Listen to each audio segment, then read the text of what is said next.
All right, today we're going to unwrap the hidden story of Christmas. It's a holiday we all think we know so well, filled with all those cozy traditions and carols we sing every year. But let me tell you, its real history is way more complex, a lot more chaotic, and honestly, more surprising than you can probably imagine. Just picture it for a second. You've got snow falling outside, the tree is glowing in the corner, you can smell gingerbread baking. It's a whole scene, right? Peace, family, goodwill. That's the Christmas that we all have in our heads. Okay, but what if I told you that our silent, holy night actually grew out of a loud, rowdy, and sometimes violent citywide party that went on for weeks? So the big question is, how on earth did we get from that to the quiet family holiday we know today? To find the answer, we have to go way back. Back to a time before Christmas was even a thing. Long before anyone was celebrating the birth of Christ in December, the Germanic and Norse people up in Northern Europe were already throwing a huge party during the darkest days of the year, and they called it Yule. Yule was a deeply, deeply pagan festival.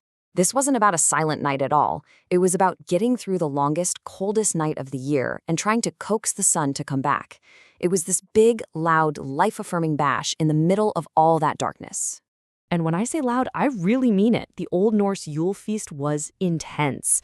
We're talking animal sacrifices, sprinkling their blood around for good luck, and making toasts to pagan gods like Odin, who, by the way, was sometimes called Yulnir, which basically means the Yule one. Yeah, a little different from nativity scenes and angel choirs. So, what happens when Christianity starts spreading across Europe? Well, it does what it often did. It just kind of absorbed the local pagan traditions. The name Christmas even comes from the Old English for Christ's Mass. The church cleverly placed this new holy day right on top of the old winter festivals, hoping to make conversion easier. But it didn't exactly go as planned. Instead of taming that pagan party spirit, the Christian holiday basically supercharged it. By the Middle Ages, Christmas had exploded into a 12-day festival of pure mayhem. It was a huge deal. But that old, chaotic Yule energy, it never went away. It just got a new name. This was the era of misrule. Seriously, the lines were completely blurred. The sacred and the profane were all mashed together. Even caroling, which we think of as so sweet and innocent, was considered lewd. It was often just groups of drunk guys going door to door, demanding food and booze and causing trouble. The holiday was really all about drinking, promiscuity, and gambling in the streets. Now, this massive party raged for centuries. But, eventually the chaos just got to be too much. During the Protestant Reformation in the 17th century, a new, much stricter group of Christians came along, the Puritans, and they decided this so-called holy day had to go. To the Puritans, Christmas was pretty much the exact opposite of what their faith was about. They saw this wasteful, pagan-inspired festival of sin. It wasn't in the Bible, and all it did was encourage people to be immoral and lazy. So they did the unthinkable. They made celebrating Christmas totally illegal. And the people were not having it. Riots broke out everywhere. In Canterbury, pro-Christmas rebels literally seized control of the entire city for weeks. People fought back using the very symbols of the holiday. They put up holly, sang carols in secret, and even brought out footballs, which were a classic symbol of festive chaos. Christmas actually became a battleground for the soul of the country. The ban didn't last forever, but the holiday never really got its wild spirit back. By the early 1800s, Christmas was kind of neglected, just a minor holiday. And then, one man came along and pretty much single-handedly reinvented it for the modern age. Charles Dickens.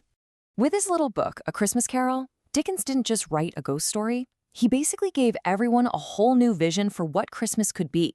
This quote you see here about the Cratchit family, it just nails his new ideal. The point of Christmas wasn't a public riot anymore. It was about private family love and being grateful for what you have. Dickens gave us the formula. He took the holiday off the streets and put it inside the home. He made it about family, about kindness, and especially about the innocence of children. In a lot of ways, the spirit of Christmas that we talk about today was basically invented right there, in the pages of his book. And that brings us to today. Our modern Christmas isn't just one thing, is it? It's like this collage of all these different histories, all layered on top of each other. You've got a little bit of pagan solstice, a dash of medieval feasting, a huge dose of Victorian sentimentality, and of course, a whole lot of modern commerce. And guess what? The holiday is still changing. All the debates we have over greetings like these, they show that we're still figuring out what Christmas means in our modern, diverse world. Is it religious? Is it cultural? Is it secular? The answer is kind of all of the above. And of course, you can't ignore the massive economic engine that Christmas has become. But even that has its critics. Get this, one analysis from back in 2001 figured that in the US alone, there's about a $4 billion dead weight loss at Christmas. That's the gap between what people spend on gifts and how much the people who get them actually value them.